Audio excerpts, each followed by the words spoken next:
I found out I was pregnant at 18, right after I graduated high school, and it definitely changed the plans for my life. I had plans to go to A&M, I was accepted early there, and I was going to pursue education to become a teacher, but none of those things worked out as I thought they would.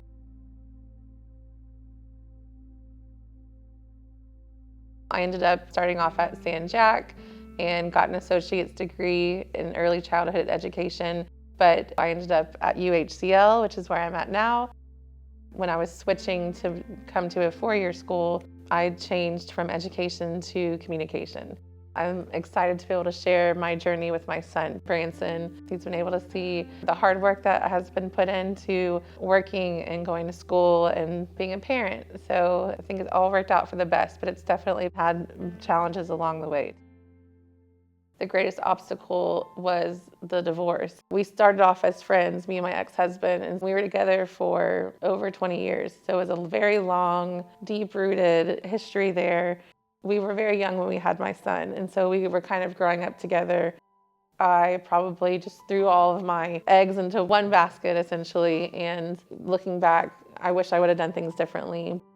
I think that experience will help both me and Branson because we've seen how to love each other the wrong ways. When I separated and eventually divorced from his father, I wanted to make sure that he was in a space that he felt safe and that he could speak freely without having fear of getting in trouble. There was a lot of fighting and yelling, and it was abusive at times, and so he saw a life that he'll probably never want to live again. I probably would have stayed in a bad relationship if it hadn't been for my son, because I saw it was affecting him and his behaviors and emotions, and it was really starting to take a toll. Before officially filing paperwork and going through the courts, I think it was a 5 or 6 year process, because I always had hope that maybe it could work out and that we could work through it and that things would get better and that he would change. I do think that standing up for myself and for my son and putting us in a different environment, it was honestly the hardest thing I've ever been through. And it did play into how I parent my son too, because I'm an emotional person, and so I can be quick to express myself, but I've worked really hard and very intentionally in how I speak with him, and I'm not always perfect. The other day we got into a little tiff because he accidentally locked me out of our apartment. So I yelled, but I felt terrible, and it just made me realize even more that I don't like that type of interaction in that environment. I was kind of a different person in that marriage and not who I wanted to be for him as a mother and also as a person.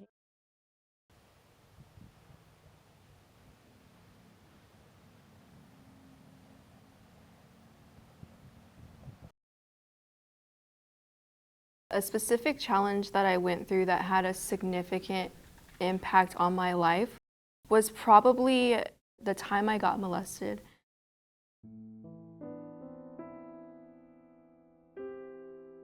It started when I was very, very young. I was 5 years old. Because you're so young, right? So things that happen to you like that, it's hard to discern, okay, this is right, this is wrong. And that was one thing that was really, really hard for me to come to terms with, this is not okay. But then as I grew older, it lasted up to age 12. My parents knew nothing that was going on, but it was going on behind closed doors. I recall my mom telling me how the person admitted that they did what they did. I guess she was gonna ask him about something he had got involved in, and she's like, don't you have something to tell me? And he's like, what, you mean the thing that happened with Caitlin? And that's how it came to light. And she's like, what do you mean the thing that happened to Caitlin? That's how it eventually spilled over that he was doing what he was doing to me for so many years.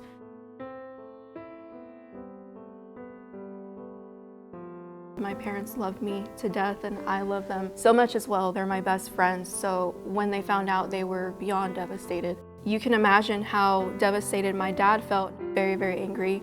I remember my mom, she wanted to kill him. By the way, she was a young mom. So she had me at 18. Before my mom found out, I wasn't close to her. And then after that happened, we grew super, super close. She was able to unpeel the leftover layers that that experience had on me to help me overcome.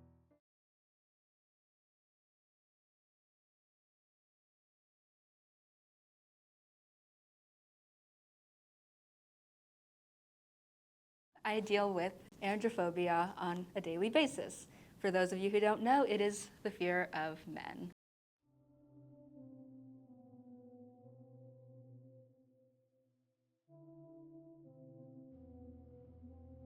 It happened when I was 20. My younger sister and I were meeting a couple of friends at a fast food place, and they were running like 30 minutes to an hour late. So we're just sitting in the car, and this guy comes out with his food and gets in the car next to us, and he will not stop staring at me. And he would eat his food and stare. I did not like the way he was looking at me. I was so disgusted. This guy is like 15 years older than me. It was so strange. I look over, he got out a sheet of paper and he's writing down his phone number. He takes the piece of paper and like waves it and he sticks it in the window. And I've never been so thankful for car doors that lock and windows that roll up. By now it's been about 30 minutes. My friends still haven't shown up and he's still there. And I'm thinking, what am I supposed to do? He finally pulls out and I'm like, oh, thank goodness. Hopefully he's gone. And I was wrong. He pulls out and parks horizontally behind my car so I can't back out, and he waves at me through my rearview mirror. I did not feel safe. He did sit there for a while, but he did drive away eventually. But I've never seen men or parking lots the same way since. Trying to cope with this, it's been really difficult. Unlike the fear of spiders or peanut butter getting stuck to the roof of your mouth, you have to come in contact with men on a regular basis when you leave your house. And for the longest time, I couldn't be in the same room as a man without wanting to punch him. The little voice in my head's like, I'm being irrational. It's illogical to be afraid of half the people on the planet. I should just get over it. It shouldn't be that hard. But it still makes me uncomfortable when male classmates come to sit next to me at school, or when male customers come up to me at work. They don't even have to talk to me. But then my folks decided, hey, you should go to therapy. And ironically, my therapist was a man. But he did change my mindset. A fun fact about me is that when I was younger, my family raised 150 monarch butterflies. He told me, instead of thinking of men as scary, like spiders, think of them like caterpillars. Because caterpillars, sometimes they're a little unattractive, and some of them are dangerous, but for the most part, they're gonna grow into butterflies, and so you don't wanna hurt them. You wanna think of men the same way. Sure, there are men that are kind of gross and kind of immature, but not all of them are gonna grow up to be horrible people.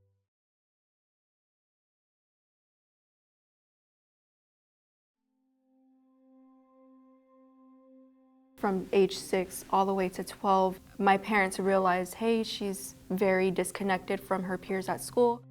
I was also afraid of men until I did experience one person that came into my life that broke me out of that, like, hey, not everybody is meant to hurt you. I also experienced a lot of rejection from other people that I wanted to be in groups with or be friends with, and God just didn't really play that out for my life. I also went through people making fun of me and people bullying me because I was such a quiet girl. So that was probably one of the hardest things I had to go through. I'm very, very grateful for those few people that did stick around and didn't see me as a weird, quiet girl and actually went up to me and was like, hey, are you okay? Because those people are part of my journey in that. And if it weren't for those people that didn't think that I was weird or rude or closed off for no reason, I don't know if I would have broken out of that fear.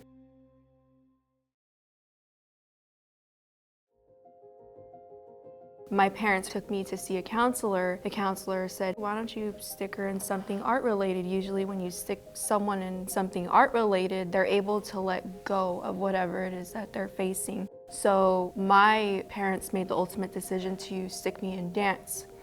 Dance became my safe space, and it turned out to be something that I didn't know I was good at. So I started dancing, but my grades were slipping. We were having open house, and my math teacher specifically, she's like, she's failing really bad. If she doesn't pass this grade, of course, she's gonna have to go to summer school, and if she doesn't do well in that, she's gonna have to repeat the grade.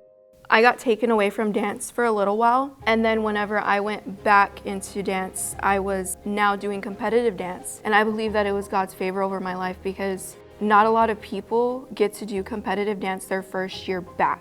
So that was like my turning point, like this could be my future eventually and I could make this something. And I do believe in my future.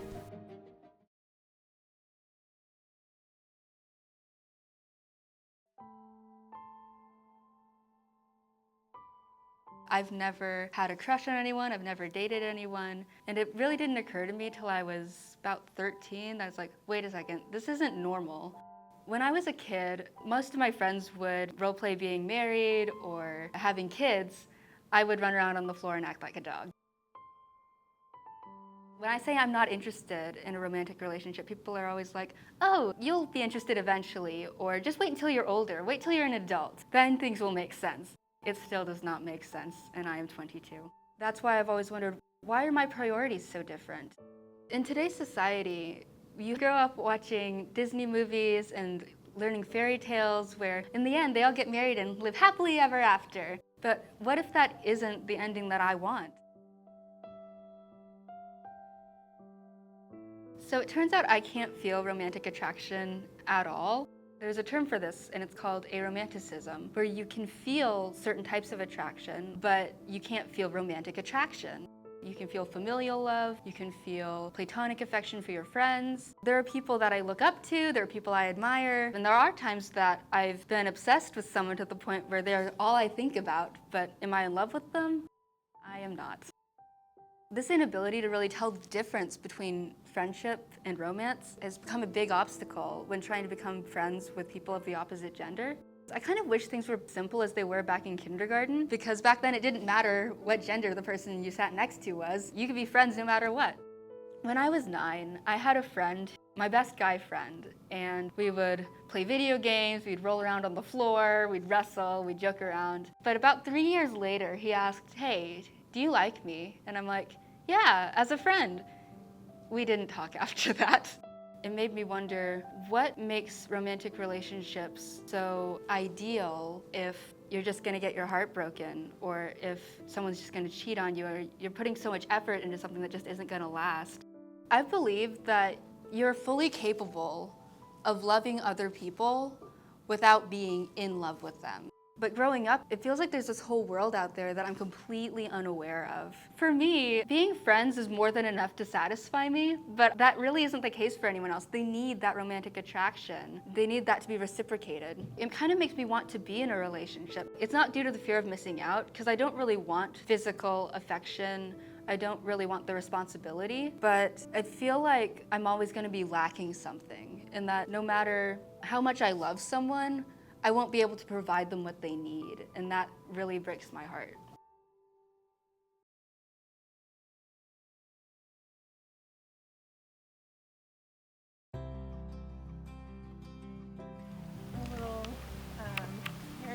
Harry Potter, like Lord of the Rings, you know. My son has ADHD, and that brought along its own set of challenges. From a young age, you could tell that he was just a little different in the way that he learned and played and expressed himself. But the hardest part has definitely been just understanding how to support him and knowing what to do, because when I was in school, I didn't need that kind of support. He's so smart, but he would make progress, and then it would be a new year with new challenges.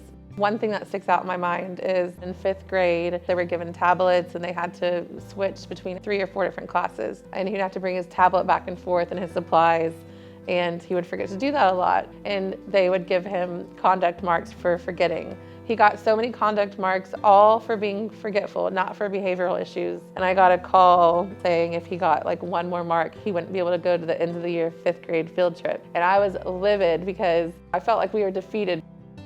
The teachers knew that he had some challenges, but he wasn't officially diagnosed at that point. And so that did spur me to go get an official diagnosis, because I was like, there's no way my son's not going to the 5th grade field trip after all of his hard work. So I went and had him diagnosed, and I got accommodations such as reminders. I think he got extended time on some things, but it did seem to help, and he got to go to the field trip. So that was a challenge that turned into a positive.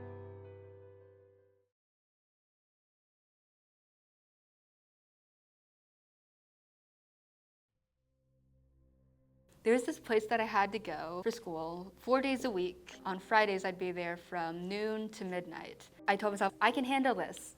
It was an all-male workplace, and on my very first day, I noticed one of my supervisors staring at me, and he's like, you look a lot like my ex-girlfriend. Even though we were in a workplace environment, he would bring up his ex-girlfriends and ex-wife, and he'd try to get me to work on projects with him alone.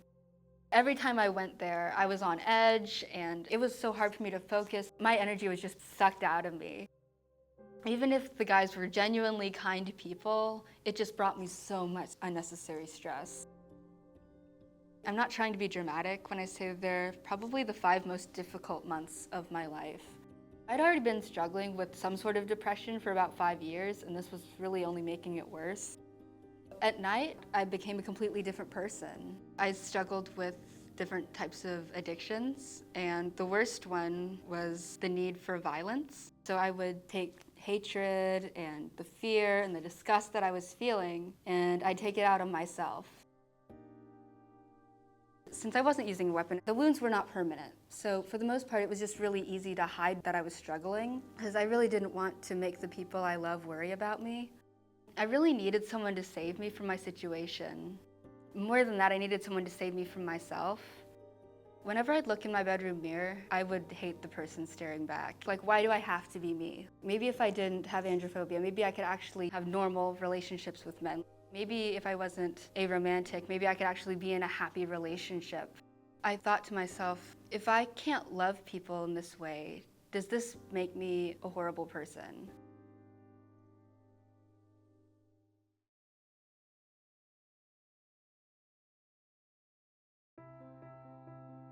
He is a very unique individual. He has interests such as archery and fencing, and he played the clarinet.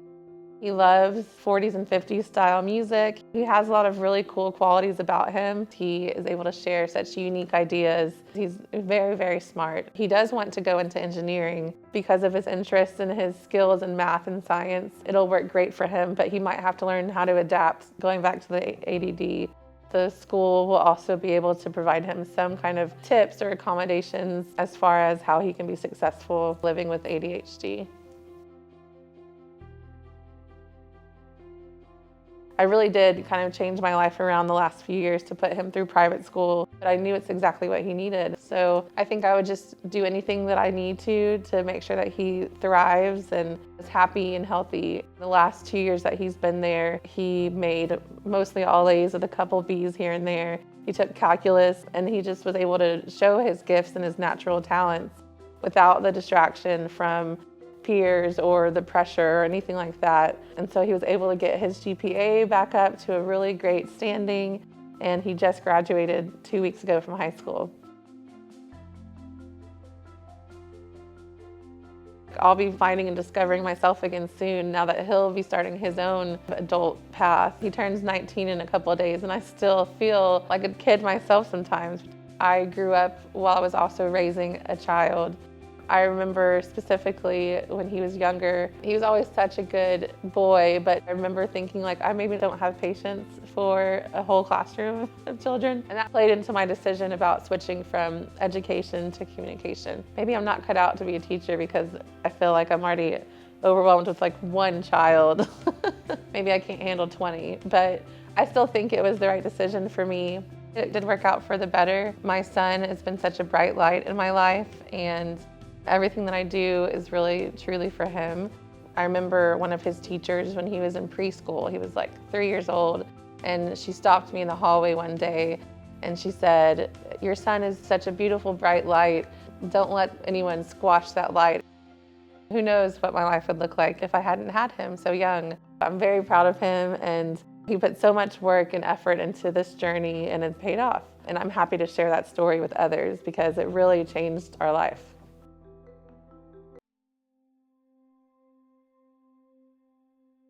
Something my mom's always said is, hey, be kind to yourself. But self-love, it's not my strong suit. I would rather have people give me reasons to love myself than having to look for reasons myself, because no matter how far I dug, I would never be able to find anything good about myself. I managed to convince myself maybe I'm not worth anything, or maybe I should suffer for every mistake I make. And so most of the time I rely on other people for validation. But then I realized, if people genuinely feel this way about me, then maybe I should try harder to meet their expectations. I looked in my mirror and I separated myself from the person I saw. I pretended I was looking at a stranger. I'm like, now what is it about this person that I don't like? And for the first time, I couldn't come up with anything. Because if this were a stranger, I wouldn't be thinking all these horrible things about this person. So why do I hate this person so much? I thought, how wonderful would it be if I didn't have to pretend anymore? I want the person I am on the outside to be the person I am on the inside. What if when I look in the mirror, I don't see my current broken self, but what if I saw the person I want to be? It made me realize progress takes time. Problems don't go away overnight. People don't change overnight.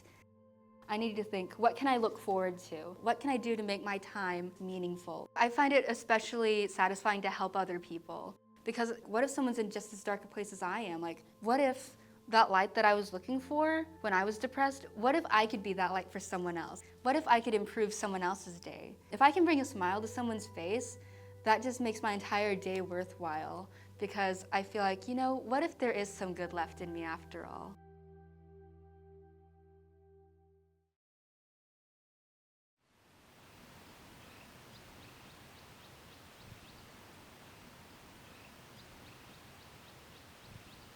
It's a long journey to get over being closed off for so long after something so traumatic happens to you like that. So I always try to encourage people to find something that you're not only disconnecting from the world in and finding peace, but also something that you have complete control over. When I was dancing, I felt like nobody had control over me. I felt like nobody could tell me what to do. And the message that I was relaying to them, because it's storytelling if you think about it, it's performing an art without using your words. So I thought, they won't know the message that I'm saying that I'm actually feeling internally, but it's up to them to infer whatever it is that I'm communicating to them. So I had power over that. It's cool that I get to turn to something that's nonverbal and also something that is verbal. Obviously, that happened to me, and it played a factor into me not communicating with people. But I feel like it's over time become my strength, because now I'm a communications major. I started doing sports reporting too, so if you would have told little Caitlin that you're going to be able to use your voice and not be ashamed of it, and you're going to have power in it, I would have never believed you.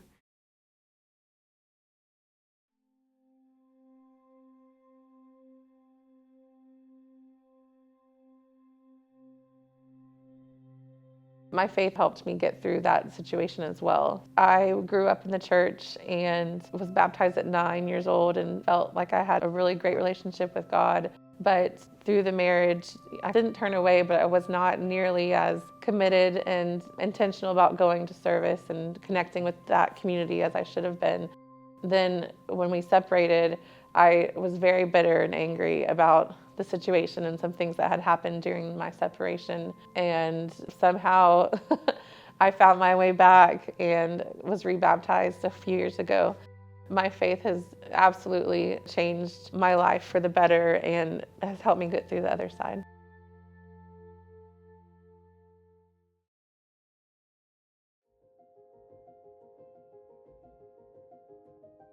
My favorite Bible verse, it's 2 Corinthians 5:17. It says, "Therefore, if anyone is in Christ, he's a new creation. The old is gone and the new has come." When I'm not doing recreational things, it's really easy to slip back into doing those bad habits. I realized I was transforming the things I wanted into things I needed. And I was tricking myself into thinking, I can't move on without this. I need to do this or else my life won't get any better. But I am not the person I used to be. I don't need these things anymore. And I know it seems hard. I admit, I do relapse a lot. And sometimes it does feel like you want to give up. But I'm so proud of myself when I'm able to fight the urge and do something meaningful with my time. I think you need to be able to take control of your future, because God has made you to do many beautiful, wonderful, great things. You'll get there eventually. You'll get where you're meant to be. So don't give up before you get there.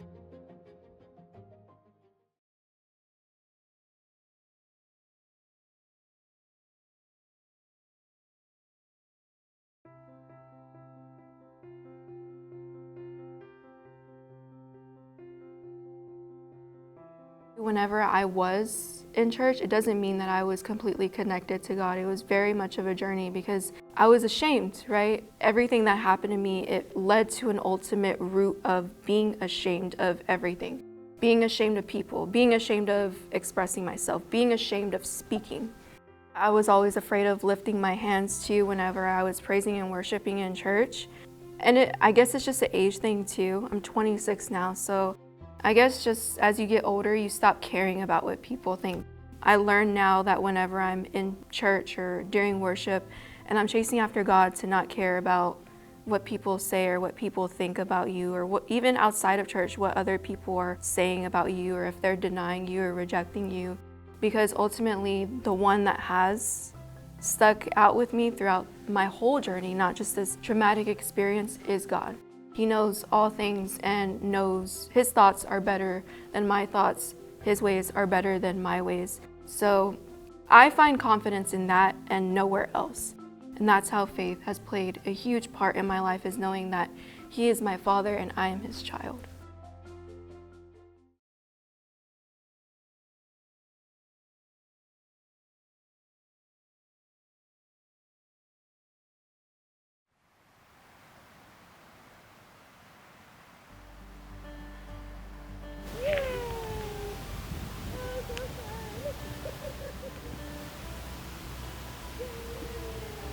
I did not think to bring plates, but that's why we have little plastic things. Yeah, that works great.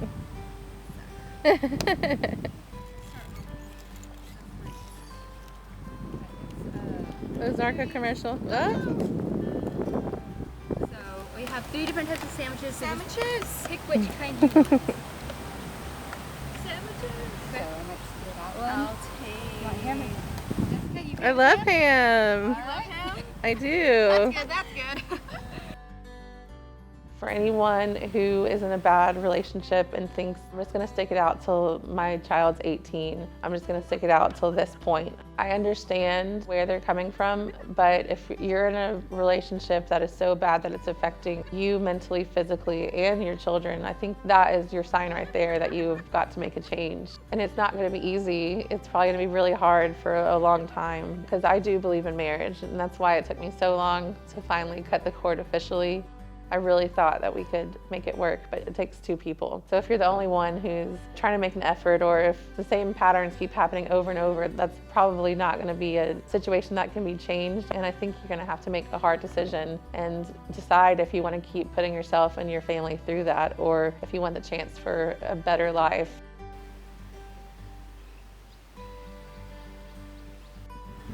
That one tastes definitely like grape. Or is it just in your head? No, I know it's a grape. It may be. Although I felt like the last couple bites tasted like a cherry. Friendships in the club. It's like when we were little, and you know how you used to have those like play dates? Yeah. Yeah. I think someone had a birthday party, but we left off site to go have this party, and it just felt very magical. Come visit me at work. Life is full of ups and downs, but in the middle of the chaos, there is peace. You just have to look for it. Does the sun set at the same time every day?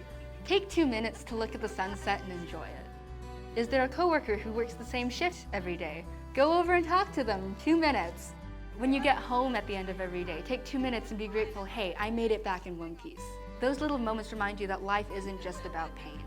Blessings can be both big and small, and the small ones are really easy to miss when you're overwhelmed. Sorry.